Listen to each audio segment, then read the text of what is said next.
এই বুঝছে কি করলো আমাদের জীবনটা, আর এই সরকারেতে কি করলো আমাদের এই ভবিষ্যৎ নষ্ট, আপনার গরিবের বলো আমার কি কষ্টটা করলো রে বাবা, আমাদের এই জীবনটা চাষ করতে বাড়ি ঘর করছি মায়া মেয়া দিতে ভালো করলে কাপড় এক মুখ, আর যদি ভালো হইতো আজ কি কুষ্টি করে করতাম।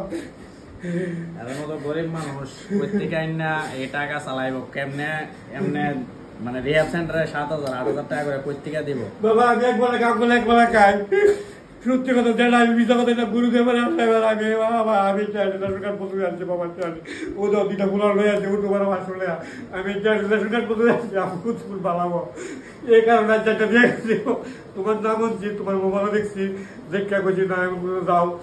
আর তুমি রেশন কার্ডটা বন্ধক দিয়েছো 9,000 টাকা লইছো না, 2,000 টাকা দিয়ে দিতেছি। ঠিক আছে তুমি পরে এখন লাগবে না, তখন তোমার টাকা আইব তখন তুমি দিও, রেশন কার্ডটা এখন ছুটাই লাও। রেশন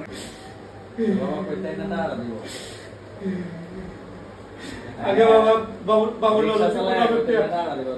বাবা আগে 52,000 টাকা দিচ্ছি বাড়ির মতো দেওয়া বুঝেন আমার বিশ কথা করলে আমার 53,000 টাকা ওই কামাল দেখো তোমার দেখলাম আমি জিনিসটা বুঝছি না পয়সা দিলাম ভালো যাবে 53,000 টাকা দিচ্ছে মাত্র 7,000 টাকা বলে আমি লোন লইছি পঞ্চগণ লইছি 60,000 টাকা লয়ে একবার টাকা দিচ্ছি বাড়ির মতো দিচ্ছি 53,000 টাকা এই 7,000 টাকা মাসে এটা কামাল গাড়ি 2 বছর আগে রিহাব সেন্টারে দিছে, রিহাব সেন্টারে 60,000 টাকা দিছে।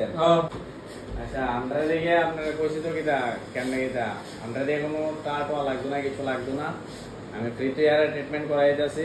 আপনি রিক্সা চালান যেহেতু আমি এটা করে দিতেছি আপনার লেগে, কোনো টাকা লাগতো না, যা লাগে সব আমি ইয়ে করবো। আমার বাবা এক বুধ আমার জীবনের বুধ এ দুধ আছে শুধু করে থাকতো আমি আজকে কত বলতাম। ঠিক আছে আপনি চিন্তা করেন না, আপনি কান্না টান্না ইয়ে করেন না, আপনি ভালোভাবে থাকবেন ইয়ে করবেন, আমি কাছে আসি, আপনার চিন্তা করেন লাগতো না, আমরা এটা ঠিক করলাম। ঠিক আছে বাবা তোমার তো আগে দিয়ে গেছি বাবা। আচ্ছা আচ্ছা আমরা আসি, আমরা ঠিক করুন, তুমি চিন্তা করো না, তুমি আমরা দেহ মেরে ভাইয়ের মতোই আমি চিন্তা করুন, তুমি কার রেশন কার্ডটা আজকে গিয়ে ছুটাই লিয়ে ঠিক আছে, রেশন কার্ডটা ছুটাই লিয়ে আর এদিকে টাকা পয়সা চিন্তা করার কম লাগবে না। ঠিক আছে এখন খুশি তো বাবা? খুশি বাবা, তুই আমার বাবা থেকে বড় বাবা বাবা আর কিছু বলবো বড় বাবা থেকে ঠিক আছে ঠিক আছে তুমি এত চিন্তা করো না, তুমি আমার খাও। শুভম ভাই এইসব মানুষের লেগে কিছু করবে না?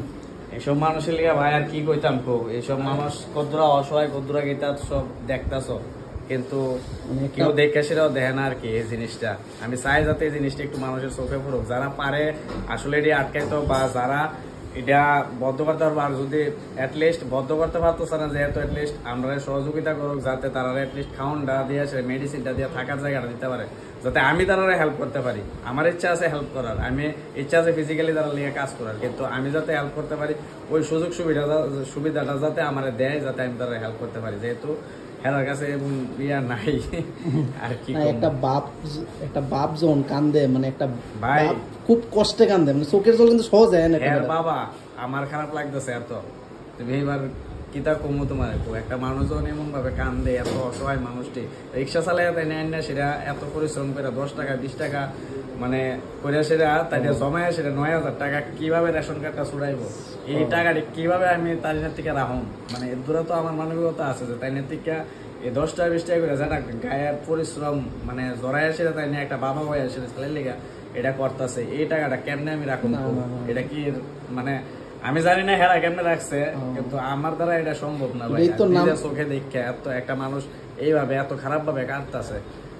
এর লিগে তো স্বপ্ন ফাউন্ডেশন টপে আছে, আর শুভম ভাই তুমি আসো দেখই মানে ওই সব মানুষ বাঁচছে, আরো আগরতলা মানুষ আরো বাঁচবো, আর তুমি যে আওয়াজটা তুলছো এটা পুরো ত্রিপুরা তোমার একদিন পুরো ত্রিপুরা তোমার লগে থাকবো, পুরো ত্রিপুরা চাই আমি যাতে এরকম অসহায় মানুষটি যাতে বাচ্চা জায়গায় অ্যাটলিস্ট আমরা যে এই জিনিসটা বদ্ধ হইতেছে না কোনো না কোনো ভাবে, আমরা গভর্নমেন্টও চাইতেছে এটা বদ্ধ করতে, ওএসটি সেন্টার খুলছে বা বিভিন্ন সুযোগ সুবিধা দিতেছে এটার লেগে, কিন্তু এটা বদ্ধ হইতেছে না।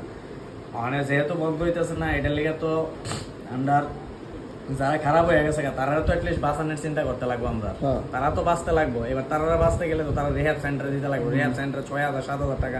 একটা এরকম মানুষ কিভাবে আইনে সেরে দিব? রিক্সা চালাইয়া বাসাত কাজ করে কেমনে আইনে সেরে দিব? আমি অনেক সময় কই, কিন্তু মানুষের ভাবে এটা কথার ভিতরে উড়াইলা। কিন্তু আজকে এই ভিডিওটা করা হয়েছে যাতে তাইনের পরিস্থিতিটা মানুষে দেখতে পারে যে কিরকম মানুষ আমার কাছে আইয়ে। তারা লিখে আমি গিয়া সেটা বিভিন্ন জায়গার ভিতরে গিয়ে দৌড়াদৌড়ি করি যে আমরা একটু সাহায্য করেন।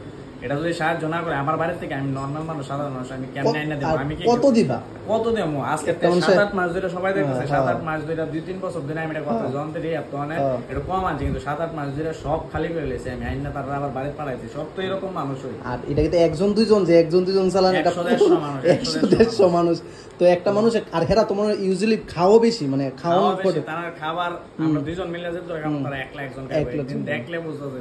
ভিডিওর ভিতরে আসলো আমি দেখাইছি কি পরিমাণ তারা খাওয়া দাওয়া চলবে, এক জায়গায় বইয়া খাওয়া দাওয়াটা বেশি লাগে। তো আমার এমন নাই যে কেউ যে এত দূরাবাধ্য যে যতটুকু খাইতে পারে আনলিমিটেড, দরকার হলে ভাত আরো খায় এমন আমার কোনো সময় তারা ফ্রি হোক বা পেইড হোক সবাই সমান চোখে আমি দেখি, কেউ আমি কোনো সময় ইয়ে করি না। তো এটাই চাই যাতে আমরা একটু গভর্নমেন্ট যাতে আমরা একটু হেল্প করুক, যাতে এরকম অসহায় মানুষটিরা আমরা তো বাঁচাইতে পারি, এই জিনিসটা আমি চাই, আর কিছু না। ঠিক আছে শুভম ভাই, ধন্যবাদ।